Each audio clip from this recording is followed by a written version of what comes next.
And today finds me in the rural areas of central Kentucky, north central Kentucky here on the Nicholas-Fleming County border. And this is the Licking River, which forms the border between these two counties. I'm in Nicholas County on this side of the river, and Fleming County's to my north. Licking River starts in the Appalachian Mountains, southeast of Moorhead area. Flows through the Cave Run Lake, which is a beautiful lake and great for fishing, and then slowly makes its way towards Cincinnati and the Ohio River here. It's a very low gradient stream, only a foot or two per mile. Low flow today, mostly lake paddling, and maybe a few shallows where I may have to get out and walk. This is second week of October, but it's very mild. We're having a mild start to the month, and some early colors in places. And a lot of rock along this stream. This cuts through some thick layers of limestone around here. There might be some good fossil hunting as we come along this stream. Very peaceful out here today. It's a weekday. There aren't a lot of people around. This is the Clay Wildlife Management Area, which forms the southern border of this canoe trip. I am at the takeout right now. I'm leaving a shuttle vehicle here, a bicycle. And the starting point is about 6-7 miles upstream from here. And what is in brown is the Clay Wildlife Management Area here in Nicholas County, Kentucky. So mostly public land on this side of the stream, undeveloped, and we'll see what we can find. This is very nice day for paddling, and we got low water flow. I've checked the gauge readings. 156 cubic feet per second at the gauge downstream from here at Blue Licks, which converts the 4.81 feet on that gauge. So that's not much water coming downstream. I've also got a gauge reading from the Cave Run Lake, which is about 40-50 miles upstream from here. That's yesterday's gauge reading. That water would have probably not even made it down here by now, but it's an idea of what's coming down the river, which isn't much. We've had scant rain the last few weeks, so this is pretty much just some water that's seeping out of these mountains from rains earlier this season. So let's take a trip down the Licking River and see what we can find. And let's go ahead and start our canoe trip down the main branch of the Licking River here in Nicholas County, Kentucky. This location is called the Upper Blue Licks. There's no village here, but there may have been at one time. This was a ford used by wildlife and early settlers, and even the older state highway maps show Kentucky 57 fording the Licking River here. There was never any bridge as far as I can tell, and from what I've read, this was always a forded crossing. And where you launch here at Upper Blue Licks is actually what's left of the ford. It's a gravel road that comes right down to the river, and you know what, with 156 cubic feet per second of water, that creates some narrow chutes, so a little bit of a precise boat handling through this class horn riffle. I don't expect a whole lot more of these on this trip, but we'll have to see. Meanwhile, the water is running very clear. Should be really good for looking for wildlife. I got a dip net with me here. If I have some time, I might get out and see if we can find some darters or some crawdads. It's 11:30 a.m. right now. This is October. I got to watch my daylight. I got a 10-mile shuttle back on the bicycle today, so I want to be off the water by 3:30, and I will explore these riffles as time allows, but I needed to get some miles behind me right now. But you got 3 different chutes through this riffle. The one to the north or river right does have some overhanging trees that create a hazard. So at this water level, the middle chutes split. You come down the middle and it splits in half, but there's no hazards on either one of these chutes at the Upper Blue Licks crossing here on the Licking River. So I started this video series at the takeout on the Clay Wildlife Management Area. If you go back the road at the Clay Wildlife Management Area, there's an obvious boat launch at the end of that road. There's no signage for it, but it's the only one back there. If you continue back to the main road here and up Highway 57 to where it comes to a stop sign, you turn left on Highway 3315, follow it to where it says State Maintenance Ends, and then go about a half mile further. You'll see a parking lot on your left with a gravel road going down to the river that is labeled as a boat launch on this map here, which is put out by the state of Kentucky. It's called the Blue Water Trail, Licking River. And there's several more launches downstream from here that would require a lot more time on the water, more than I have today. So let's head down the Licking River and see what we can find. And the thing I'm noticing most on this first stretch of river, heading downriver from the upper Blue Licks, is the wildlife. I'm trying to stay quiet here. We've got wood ducks. I'm hearing crows putting on their calling. Some kingfishers. And I'm not looking too much in the water right now. The reflection is making it tough. But this is one of the better fishing rivers in the entire Mid-Ohio Valley. This is clear water this time of year and creates great habitat for the muskellunge. Cave Run Lake is one of the best musky fishing lakes in the country, and that's upstream from here. But there's plenty of deep pools along here. That riffle where I started was uncharacteristic of this stretch of river. Most of this is lazy bends with overhanging trees and even some rock along the undercut banks. We'll take a look at some of those rocks as we go along today. But just very peaceful, and at this water level, it's more lake paddling than river paddling. So paddle in the water and we'll take our time and see what we can find. But I was greeted with an amazing chorus of birdsong in early October here. And while paddling the first couple miles of this main branch of the Licking River here in Nicholas County, Kentucky, the North Bank is partially privately owned, not part of the Clay Wildlife Management Area. We've got some Black Angus cattle here, taking it easy in the woods, getting some shade on a fairly mild October day.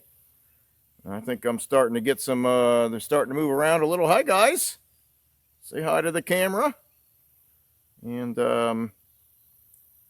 in the last few minutes, I've seen a very large adult beaver come out from underneath a hollow sycamore tree. He had it's probably what you call a bank beaver. They don't normally make lodges or dams on rivers like this because they would wash away very often. But they live in the banks of the river, and this guy had made himself a home underneath the root system of a sycamore tree. And he came out probably from his midday nap to see what was going on and did the old splash in the river. The big fat tail. So lots of wildlife along here. I hear a little bit of a riffle upstream here. I am finding that most of the riffles on this river are where larger tributaries deposit their gravel load into the river and create a obstruction that the water has to flow around. So let's see what's around the corner here. But meanwhile, just a very peaceful place. There's nobody around. I haven't seen anybody. And this is on a weekday, but I'm assuming that it's probably not too busy on the weekends either. And just a short distance down from our Black Angus cattle, what I expected by the sound I could hear is what I found, a small riffle in the river here. And it's being formed by these large slabs of limestone. Normally a river with this slow of a current would not move large chunks of rock very far, if at all, if they slide down into the river. But what we have behind us here is a small tributary of the Licking River coming in from some steeper hillsides. And I'm telling you what, folks, this Licking River comes up and down quick, and so do its tributaries. You can see there's what's left of an inner tube way up in that tree, 15 feet above us. This river is prone to flash flooding and known for flash flooding. Ask anybody that lives in Falmouth, Kentucky, and they can tell you all about it. That being said, as long as your gauge reading is reasonable and there's no heavy rain in the forecast the day you're paddling or that fell the day before you paddled, you should be fine on this stretch of river. And we're going to have a little class 1 riffle here. I don't see any overhanging branches or deadfalls, so it should be a nice straight shot through here.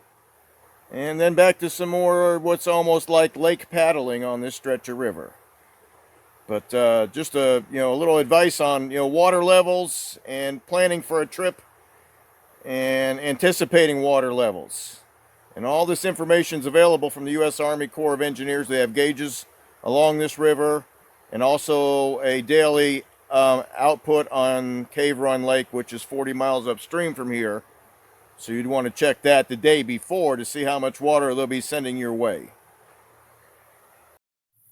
And continuing along around the first big bend in this river, there's going to be 1, 2, 3, 4 of them. The river has undercut this bank here. You can see the sycamore roots being exposed well above me. Again, that goes to show how high the water gets here. And even at that higher level, you know, there's trees growing, but not down at this level. This is probably at a lower level like this. These trees would never get started because of the floods that happen on this stream. But here's what we got here. Limestone, and lots of it along this river. We've got a few fossils that are covered in mud here, a little hard to see, but this layer of limestone between Lexington, Cincinnati, and east of that area and a little bit west of it is just world famous for fossils. And the area along the Licking River is known for its salt licks, and hence the name Licking River. And many of the bison, the woodland bison, made trails through the Kentucky wilderness and looking for these salt licks. And there were so many bison that the trails actually became the original roads in Kentucky. The bison had trodden the path so wide you could actually take a wagon down it. So here's our layer of limestone here. This is some of the oldest sedimentary rocks found in the Ohio River are found right here in the areas within 100 miles of Cincinnati and Lexington. If you go east of here, they're much younger. And if you go west of here, they're much younger. But this is 450 million years old and full of fossils. And I'm not sure if this water dripping here has salt in it or not. I'm not going to taste it. But this area is known for its salt licks, and it attracted many wildlife species in prehistoric times. And probably still does today, because most animals do crave salt.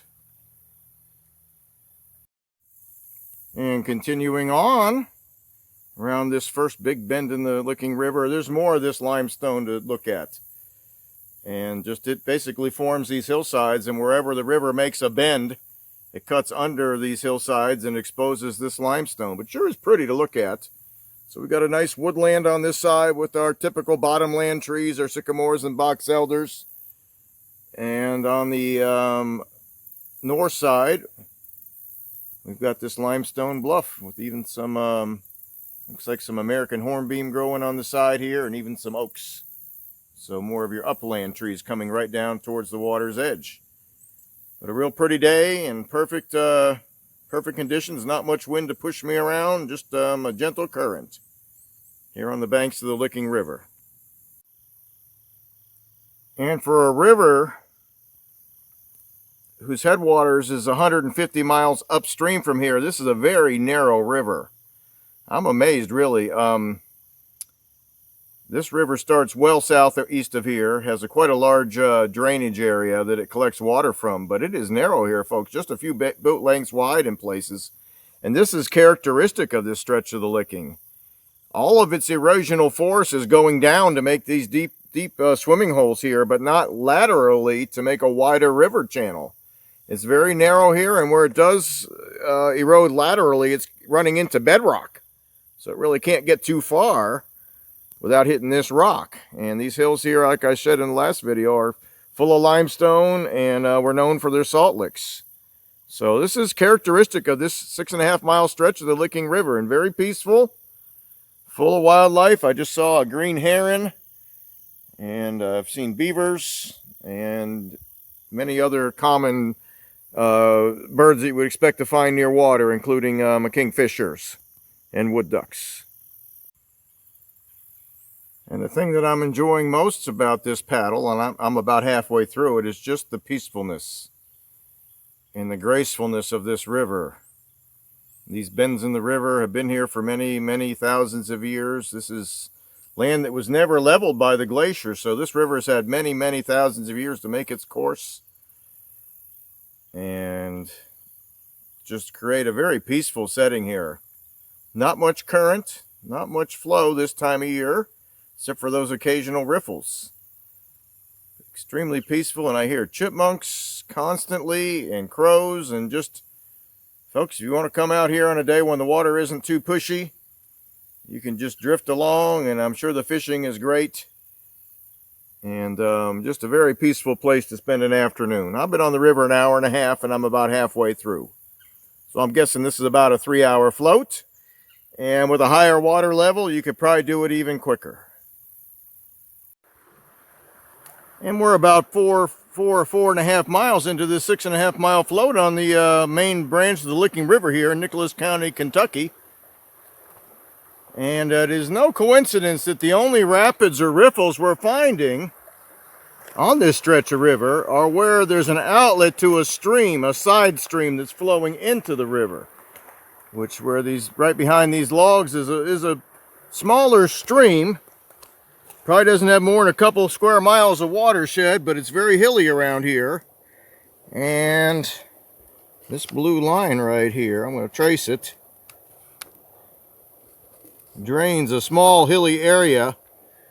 But those who are from the Mid-Ohio Valley know when it rains it pours sometimes, and we can get 6 inches of rain in one thunderstorm, and it creates torrents of water that come down these hillsides that can move rocks the size of a coffee table. I've got one right here. It's about the size of a coffee table. It got plucked off this hillside and pushed right down. So it doesn't just wash the rocks, it pushes them down the river, down the stream into the river, chokes the river, and creates these rapids. This is the third Class 1 rapid I've come through today. There's a couple more streams that flow into this river in the last couple miles. I wouldn't be surprised to find more of these little rapids. Again, with low water, it's very constricted. This is not difficult paddling, but it definitely is Class 1. You still need to know, your basic strokes to get through these narrow slots. At high water, this would just be one big wash. A lot of logs in this river, but they can be avoided. One of the more comprehensive canoe guides was written back in the 70s, and the author said that on the North Fork of the Licking River, there was more trees in the river than along it. And that's a very narrow stream. This one's a little wider, but it has its share of logs too. And since we got a coffee table sized rock here, let's see what I found. And we are right about at this big oxbow, the last oxbow before the second L, which is the takeout. I have found some very large mussel shells. We got a pop can top for scale there. So they're 6-7 inches across. They're started to erode away, but when they're still fresh, they're very thick, very durable, and these would be used as tools by Native Americans for digging and hoeing and making ceremonial mounds like at Fort Ancient and other areas in the Mid-Ohio Valley. This was their preferred digging tool. Got some chert here. This is not as good as flint for making arrowheads, but it's a very tough rock. It can still be used for tools. This is a brown chert that must be exposed somewhere in the basin of this river and has been shipped downstream through thousands of years of floods and just moving water. And well upstream near Cave Run Lake, you start to reach the coal deposits of eastern Kentucky. I got some thin layers of coal here that break pretty easy. It's a very lightweight rock. It only weighs a fraction of what the other rocks in this stream bed weigh. And it's a dark black. When you break it open, it's kind of shiny. This probably came downstream over the millennia from the coal deposits upstream of Cave Run Lake. Possibly this could be from man-made sources where people deposited coal for their own purposes, and some of it may have washed downstream, but I'm guessing most of it's from natural sources because there's a lot of coal southeast of here where this river's headwaters are formed. We've also got some smaller mussel shells here. We've got a lot of necklace rocks here where Mother Nature has hollowed out the rock, probably from the remnants of a fossil, possibly eroded away. So rocks with all kinds of holes in them. And this is just what I found in this one little flat area by the outlet of this stream. And really these are the only places you can get off this water. Otherwise it's steep mud banks on one side and usually steep rock banks on the other side. So if you want to take a lunch break, check your map, find the outlet of a stream, and that's probably where you're going to find a flatter area to pull over without having to scramble up one of these steep banks. But this is the main fork of the Licking River, a couple miles from the takeout. This may be my last video of the afternoon. I'll add more if I find more material to video.